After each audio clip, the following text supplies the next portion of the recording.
2026 বিশ্বকাপের ড্রয়ের জন্য প্রস্তুত যুক্তরাষ্ট্রের ওয়াশিংটন ডিসির জন এফ কেনেডি সেন্টার। বিশ্বকাপের শুরুটায় সবাইকে চমকে দিতে $257 মিলিয়ন সংস্কার করা হয়েছে এই সেন্টার। এখানেই 5 ডিসেম্বর হবে বিশ্বকাপের জমকালো ড্র অনুষ্ঠান। জন এফ কেনেডি সেন্টারে চলছে শেষ সময়ের প্রস্তুতি। 48 দল নিয়ে যুক্তরাষ্ট্র, কানাডা ও মেক্সিকোতে অনুষ্ঠিত হবে 2026 সালের বিশ্বকাপ। এর মধ্যে কানাডায় হবে বিশ্বকাপের 13টি ম্যাচ, আরেক আয়োজক মেক্সিকোতেও হবে সমান 13টি ম্যাচ।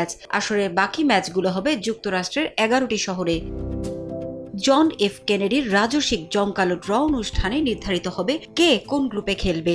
জমকালো আয়োজনে শুধু ড্রই থাকবে না, থাকবে চমৎকার সাংস্কৃতিক অনুষ্ঠানও। মনোমুগ্ধকর আয়োজনে পারফর্ম করবেন বিশ্বের নামকরা শিল্পীরা। এই শো যৌথভাবে সঞ্চালন করবেন সুপার মডেল, প্রযোজক ও এমি জয়ী টেলিভিশন ব্যক্তিত্ব ও মার্কিন যুক্তরাষ্ট্রের কৌতুক অভিনেতা কেভিন হার্ট। মঞ্চে আনন্দের খোরাক জোগাতে আরও থাকবেন অভিনেতা ও প্রযোজক ড্যানি রামিরেজ। 2006 সালে জার্মানি বিশ্বকাপের আগেও ড্রয়ের ইভেন্টে অংশ নিয়েছিলেন ক্লুম। এমন আয়োজনের অংশ হতে পেরে গর্বিত তিনি।